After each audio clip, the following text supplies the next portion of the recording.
नमस्कार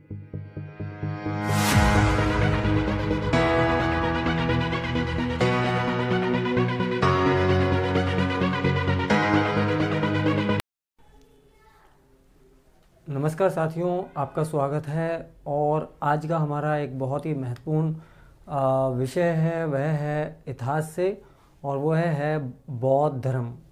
बौद्ध धर्म आज से लगभग 2500 वर्ष पहले भारत में फला फूला है। इसको जानने के लिए हम इसको स्टेप बाय स्टेप जानेंगे, जिससे कि ये आपको अच्छी तरीके से समझ आ सके और आपके ज्ञानवर्धन में भी सहायक हो, साथ ही साथ आपकी परीक्षाओं में भी ये आपकी सहायता करे। मेरा पूरा प्रयास है कि कोई भी महत्वपूर्ण बिंदु इसके बौद्ध धर्म के का ना छोड़ा जाए। तो आइए चलते हैं, इसके बारे में जानते हैं। तो पहला जो हमारा बिंदु है, जो कि ए पॉइंट है, वो है गौतम बुद्ध जी का परिचय, जिसमें हम उनके वंश के बारे में, उनके जन्म स्थान के बारे में जानते हैं। तो पहला हमारा ए पॉइंट यही है कि गौतम बुद्ध जी का परिचय। तो पहला इसमें इंपॉर्टेंट पॉइंट यह हुआ कि इनका वास्तविक नाम क्या था? सिद्धार्थ। तो सिद्धार्थ इनका वास्तविक नाम था जन्म का। दूसरा पॉइंट है गौतम बुद्ध का जन्म कहाँ हुआ, मतलब कि किस वंश में हुआ। तो ये इक्ष्वाकु वंश जो है के हैं, और क्षत्रिय शाक्य कुल में इनका जन्म हुआ है, और इनके जो पिता हैं वो राजा शुद्धोधन हैं। तो हमारे को 2 पॉइंट में ये बातें इंपॉर्टेंट आई कि वास्तविक नाम सिद्धार्थ है, और इक्ष्वाकु वंशीय शाक्य कुल राजा जो हैं शुद्धोधन, उनके घर में इनका जन्म हुआ है। अब तीसरे पॉइंट पे आते हैं, जन्म स्थान। जन्म स्थान है नेपाल का। नेपाल में कपिलवस्तु के निकट लुम्बिनी में इनका जन्म हुआ था। तो जन्म स्थान बड़ा इंपॉर्टेंट है गौतम बुद्ध जी को के विषय में। और समय जो था यानी 563 ईस्वी पूर्व, यानी लगभग आज से 2500 या 2600 साल पहले इनका जन्म हुआ लुम्बिनी में। तो लुम्बिनी को भारत के मानचित्र पर देख लेते हैं। ये देखिए, भारत के मानचित्र पर लुम्बिनी यहाँ पर है। इस जगह गौतम बुद्ध जी का जन्म हुआ। अब चौथा पॉइंट इनके परिचय के बारे में यह है कि इनकी माता का नाम महारानी माया देवी था। जन्म के 7 दिन के अंदर ही इनकी माताजी का देहांत हो गया, उनकी मृत्यु हो गई। और इनका जो पालन पोषण है इनकी मौसी और इनके पिता की जो दूसरी रानी थी महाप्रजावती गौतमी ने किया। तो ये इनके गौतम बुद्ध जी के परिचय के बारे में विशेष बातें थी। अब हम इनके बारे में अगले पॉइंट पर चर्चा करते हैं। अब बौद्ध धर्म के बी पॉइंट को जान लेते हैं। बी पॉइंट में हमने लिया है विवाह और उनका परिवार। तो पहला पॉइंट इस संदर्भ में यही है कि इनका विवाह कोल्य वंशीय कन्या यशोधरा के साथ हुआ, यानी कि इनकी जो धर्मपत्नी है उनका नाम है यशोधरा। दूसरा पॉइंट है इनके पुत्र का नाम। तो उनके पुत्र का नाम क्या था? राहुल। तथा इनके चचेरे जो भाई हैं उनका नाम था देवदत्त। तीसरा पॉइंट इस बारे में ये है कि इनका मन लगा और इन्होंने 29 वर्ष की अवस्था में घर का त्याग कर दिया। चौथा पॉइंट इस विषय में यह है कि इनके घर त्याग को भी एक नाम दिया गया उस समय, और उसे कहा गया, ये बहुत इंपॉर्टेंट पॉइंट है, महाभिनिष्क्रमण। तो महाभिनिष्क्रमण जो है, इनके घर त्याग को ये नाम दिया गया। अब हम सी पॉइंट के ऊपर चर्चा करेंगे। अब सी पॉइंट को जान लेते हैं बौद्ध धर्म के विषय में। हमारा सी पॉइंट है शिक्षा और गुरु। तो पहला इसमें पॉइंट है कि इनके गुरु का नाम, जो इनके पहले गुरु रहे हैं उनका नाम था विश्वामित्र। विश्वामित्र जी से इन्होंने वेद, उपनिषद, राजकाज, युद्ध विद्या आदि सीखा।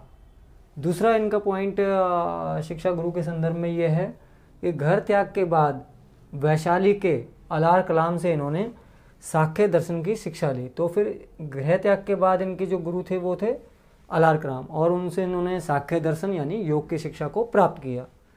तीसरा पॉइंट इस बारे में ये है कि इसके बाद, यानी कि अलार कलाम जी के बाद में रुद्रक रामपुत से इन्होंने शिक्षा ली। तो ये 3 गुरु गौतम बुद्ध जी के माने गए हैं। तो पहले विश्वामित्र हैं, फिर अलार कलाम हैं, फिर रुद्रक रामपुत हैं।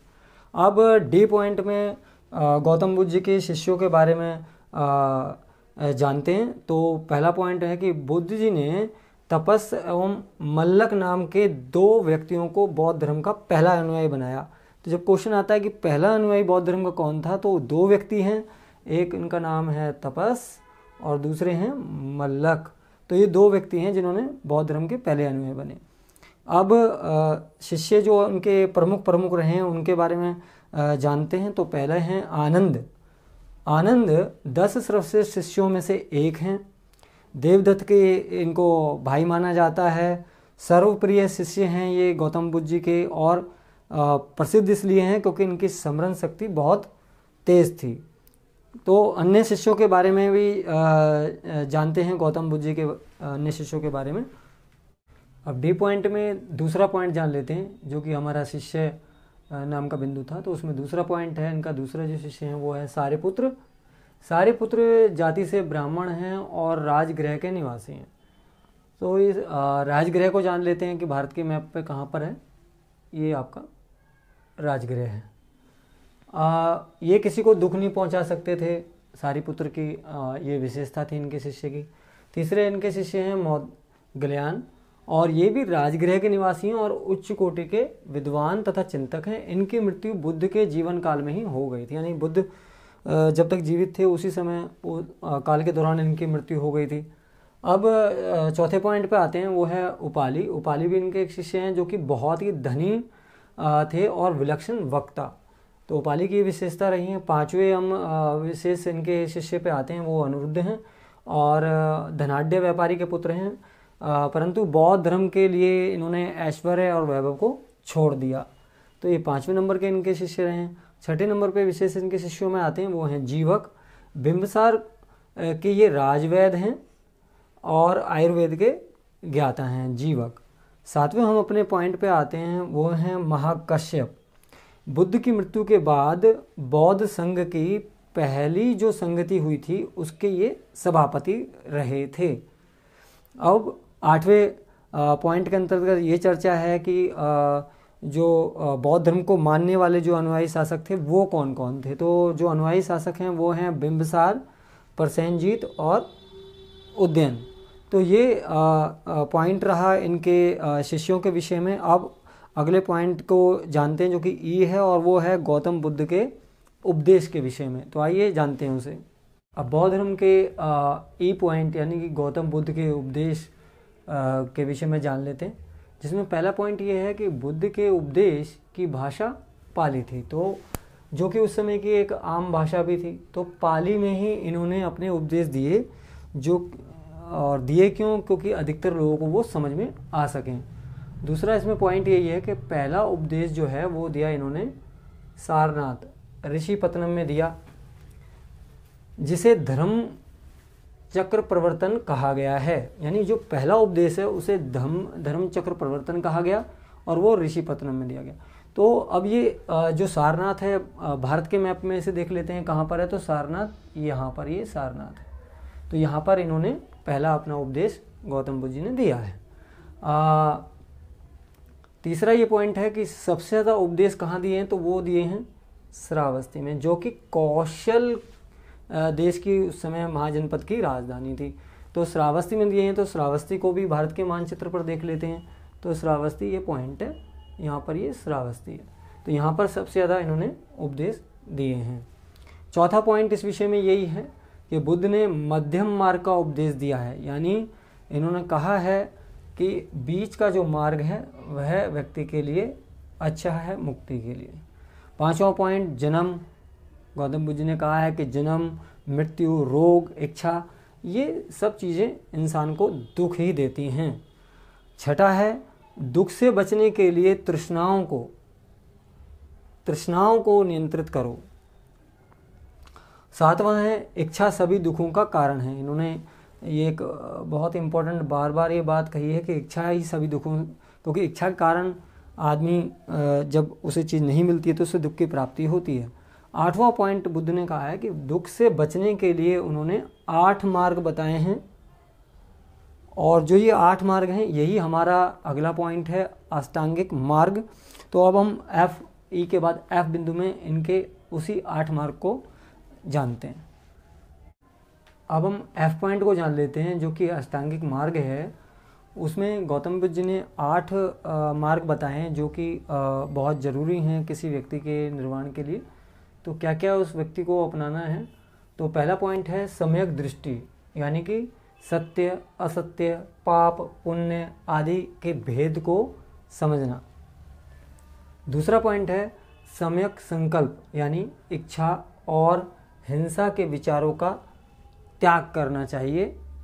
तीसरा पॉइंट है सम्यक वाणी, यानी सत्य और विनम्र वाणी बोलनी चाहिए। चौथा है सम्यक कर्म, यानी सदा सही और अच्छे कार्य करो। पांचवा है सम्यक आजीव, सही तरीके से धन कमाना। छठा अष्टांगिक मार्ग में है सम्यक व्यायाम, यानी बुरी भावनाओं से दूर रहना। सातवां अष्टांगिक मार्ग में है सम्यक स्मृति, यानी अच्छी बातों तथा अच्छे आचरण का प्रयोग करना। और आठवां अष्टांगिक मार्ग, यानी कि जो 8 मार्ग हैं उसमें ये आखिरी 8वां है सम्यक समाधि, यानी किसी विषय पर एकाग्रचित्त होकर विचार करना। तो ये तो थे गौतम बुद्ध जी के अष्टांगिक मार्ग, और वो मानते हैं कि जो 8 मार्ग हैं उस पर व्यक्ति को अवश्य ही चलना चाहिए। इसके अलावा गौतम बुद्ध जी ने 10 शीलों का भी वर्णन किया है। वे 10 शीलों से कोई भी व्यक्ति निर्वाण की प्राप्ति कर सकता है। तो आइए जान लेते हैं उन 10 शीलों को। निर्वाण प्राप्ति के लिए या निर्वाण प्राप्ति को सरल बनाने के लिए गौतम बुद्ध जी ने अष्टांगिक मार्ग बताया, और इस निर्वाण को सरल बनाने के लिए उन्होंने 10 शीलों के बारे में हमें बताया है या उसका उपदेश दिया है। तो 10 शील जो हैं वो इस प्रकार से हैं। पहला शील है अहिंसा, दूसरा है सत्य, तीसरा है अस्तेय, अस्तेय का मीन्स चोरी ना करना। चौथा शील है अपरिग्रह, यानी किसी प्रकार की संपत्ति ना रखना। पांचवा शील है मद्यपान ना करना, यानी शराब का सेवन नहीं करना है।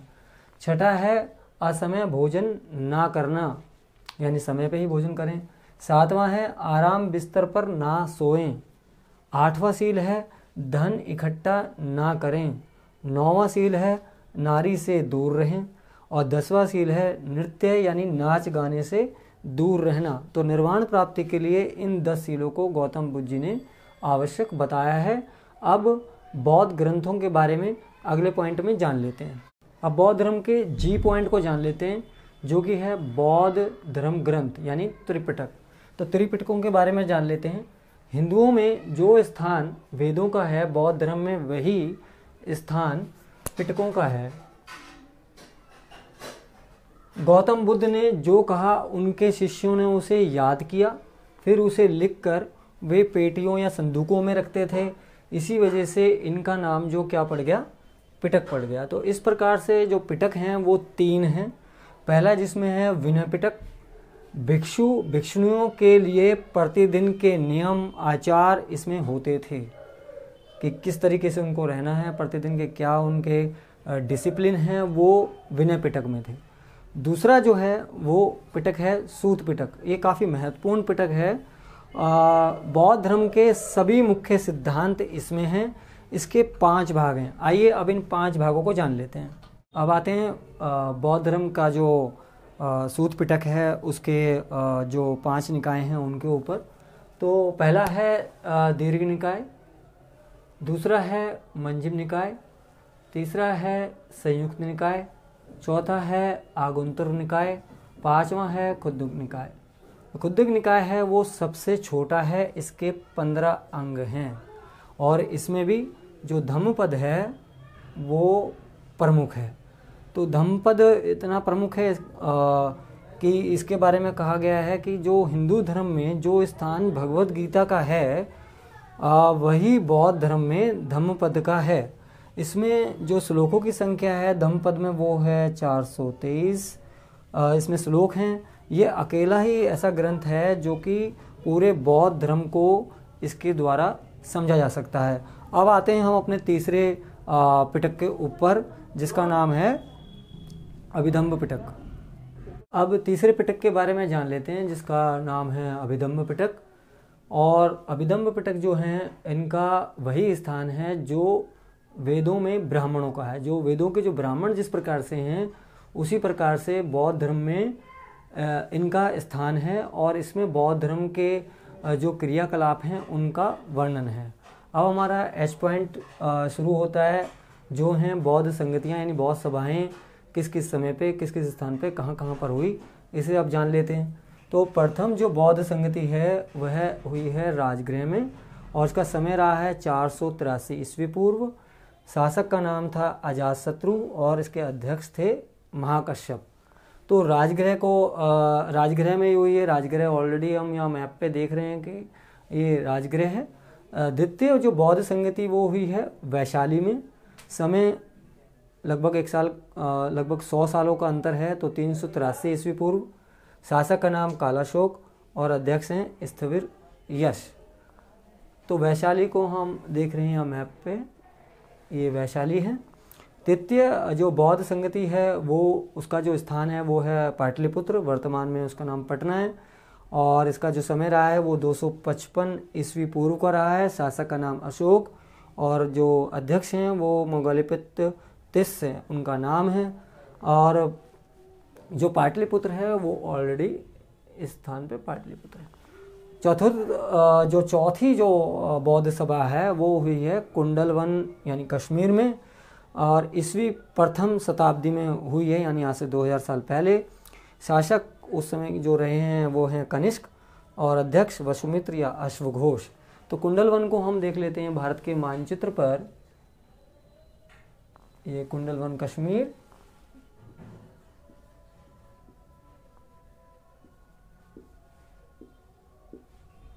ये कुंडलवन, तो ये स्थान कुंडलवन रहा है। और स्पेशल बात इस संगतियों में ये है उसके बाद कि चतुर्थ बौद्ध संगति में, यानी कि जब अध्यक्ष वसुमित्र या अश्वघोष हैं और शासक कनिष्क हैं प्रथम शताब्दी में, तो बौद्ध धर्म 2 भागों में विभाजित हो गया, और उनके नाम हैं हीनयान और महायान।